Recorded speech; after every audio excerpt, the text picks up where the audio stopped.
Hi guys, I'm in the kitchen and I am making a recipe out of the cookbook that I received from our friend Ed. Ed's wife passed away a few years ago and they had a bunch of cookbooks, and Glenna used to cook all the time. They have two boys, and the boys remember Mom cooking out of these cookbooks.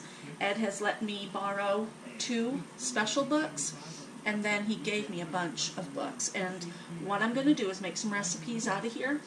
I have been copying recipes so I can give these books back. And the recipe I'm going to make today is beef stroganoff. I have all of my ingredients out. I've already started to cut my onion, and I started cutting my garlic. Beef stroganoff you can put over rice or noodles. I have noodles cooking right now, and you could eat it plain if you wanted to. I remember eating beef stroganoff my dad used to make, so I thought this would be a really good recipe for me to make for me and my husband. And I'm going to make it gluten-free because I'm going to share with Ed, and he's gluten-free. So what I have right now, I'm going to go over the ingredients really quickly. I'm doubling this batch, okay? But the regular recipe calls for 1 pound of round steak. I actually have beef boats from the meat market down the street. 1/4 cup flour, half a teaspoon salt, 1/8 teaspoon pepper, 4 tablespoons of shortening. Now this book was written, these recipes were written possibly back in the 50s. I don't have shortening, I do have butter. So I'll be using the butter. 1/2 cup onions chopped, 1/2 cup of green peppers chopped, which I've done that, and those were from my garden from last year. I don't have any peppers right now. 1 can of cream of mushroom soup, 1 garlic clove, 1 cup of sour cream, and 1 teaspoon of Worcestershire sauce. So I have everything out right now that I need. And in my bowl right now, let me turn this over so I can find the directions. I am going to put, let's see, the flour, 1/4 of a cup. I have gluten-free flour because I did make Ed a couple of different items, and because he is gluten-free, I bought this for that. So it's going to come in handy for this. And now because I have 2 pounds of meat, I'll do 2 1/4s. And salt and pepper to taste. I'm just going to... I don't measure everything, and with this, it does say 1/8 teaspoon pepper, 1/2 a teaspoon of salt, but I'm just doing it to taste. I'm not going to put in too much salt because I usually overdo the salt. Okay. And then I am to dredge. And I'm going to save on to this because I might end up needing more. Let's cut this one up first. I have 2 pounds of beef, and beef boats are sold at the meat market down the street, and they're very handy. Just chunks of meat, and you don't have to cut them up, or you can cut them up a little smaller. So I might end up cutting these up a little smaller.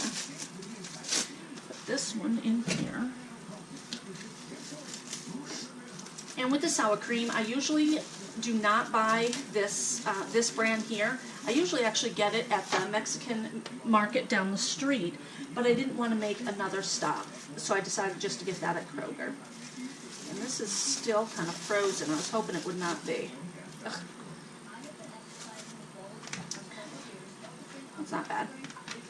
Okay, I'm going to dredge the meat in the flour. And to dredge meat, you just dump it in there, and I'm going to make a mess, you guys know that. Let me grab a spoon, and then you just mix the meat so it is coated with the mixture. I'm going to get my pan going and drop in my butter. noodles are almost done. And I'll be sharing this with Ed. Like I said, I will not be giving him noodles because they're not gluten-free. So, while my butter is melting, I thought I'd show you really quickly garlic. This here garlic has, this is a clove of garlic, and it has a skin on it. You just want to take that skin off, and I have a bag over here in the sink. And then it has an end piece on either end that you cut off. And I do have a little mincer tool, but I'm going to cut it instead.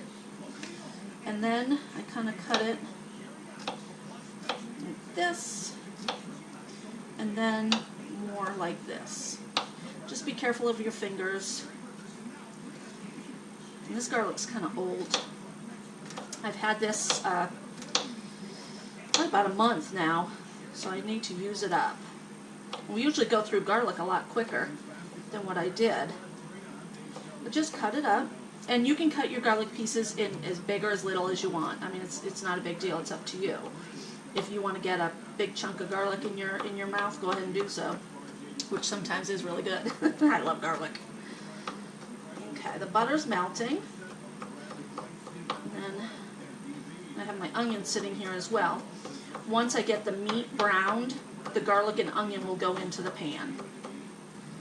Okay, and there, that's how you can just mince it with a knife. Simple. Okay. Alrighty. Put my towel. Alright, now I'm going to move this out of the way and bring this over here. And get that all dredged in there, get it all nice and coated. And I suppose you can make your recipe any way you want to. If you want to add onion powder or garlic powder, definitely go ahead and do so. I'm going to make this exactly the way Glenna did for her family back in 1956. That's when I believe Ed and Glenna got married, in 1956. Okay. These noodles are done. Turn down my butter. I'm going to move this off here, and I'll have to drain that. You don't want your noodles to sit in water for too long, but I'm going to. Okay. Alright, this is a lot of butter. I'm going to bring the camera over so you can actually see what this looks like. Okay, that's a lot of butter. I might not have needed that much. Because she used shortening, it might make a difference. But I'm not using shortening. Put this in here.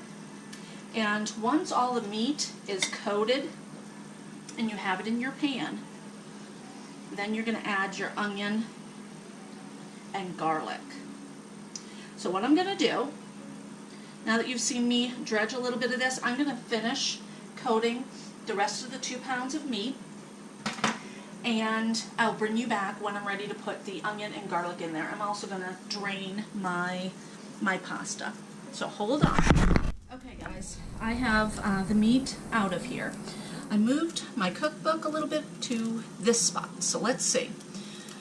The meat is brown. I need to add the onion and garlic. I turn down my butter. Let's put in, and there's a lot of good flour mixture in here. You want to keep that in there. I'm going to get it off my little spoon here. I washed this spoon so I could use it again. Okay. Alright, now I'm going to get those little brown pieces up. And actually switch to my spatula. This is actually my favorite spatula. I'm going to put in the mixture of sour cream, soup, and peppers. have this on low. I only had a little bit of flour left too, so that worked out really well. Drop that in that sink. I'm going to use a measuring cup. I think this is 2 cups, but I don't want to use that one again,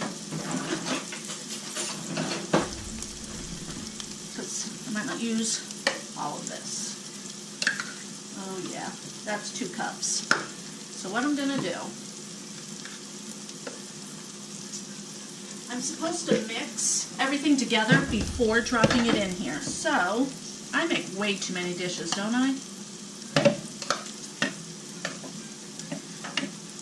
This is 2 cups, so I'm going to drop 2 cups of sour cream. And this is not light sour cream, guys. So, yikes.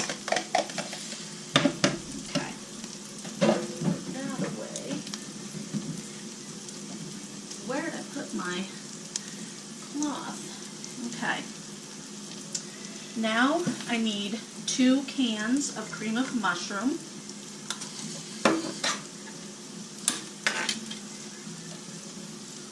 Mix that.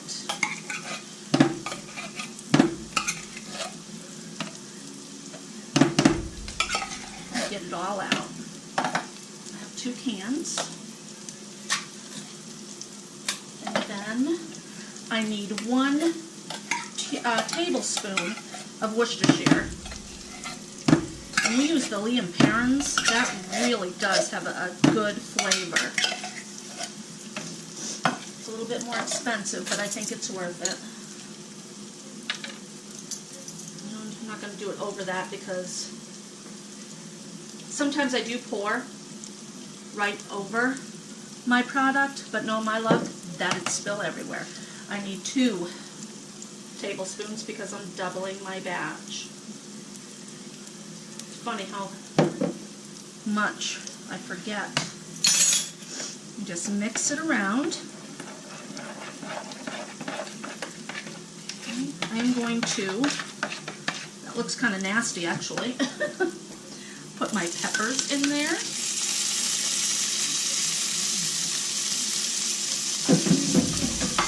I'll give that a stir.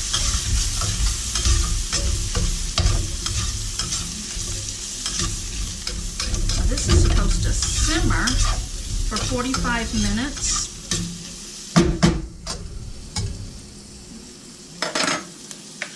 Oops. All of that in there. I'm going to give it a mix, and then I'm going to put my meat in there.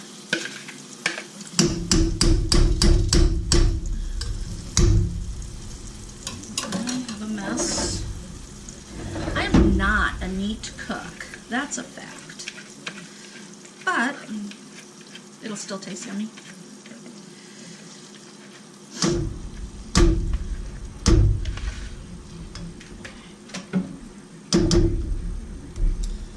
Okay, now give it all a stir.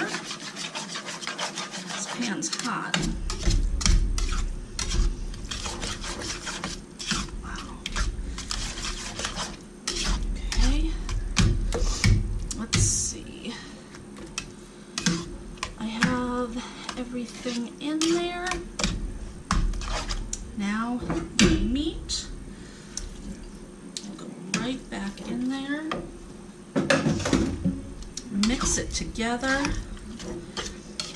Boy, this is going to be thick and creamy. It'll taste delicious over my egg noodles. Or alone. Okay, now I'm to let it simmer.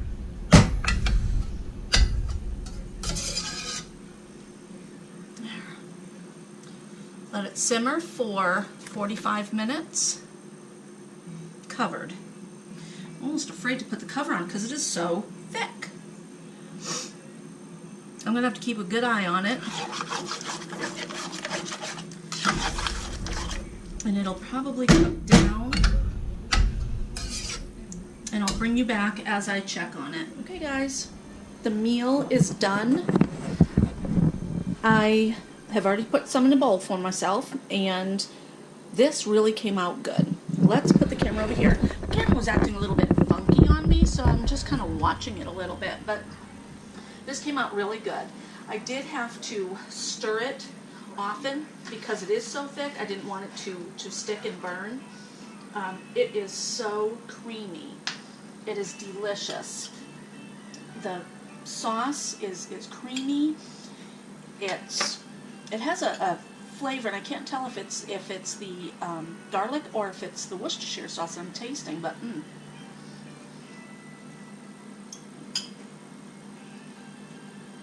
it is delicious.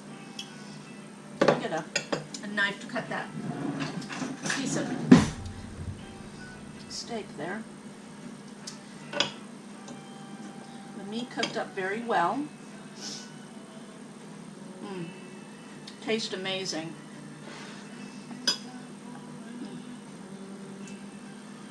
Still is too big.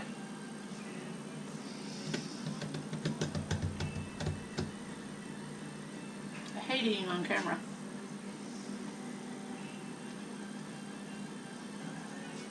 This is definitely a recipe to cook.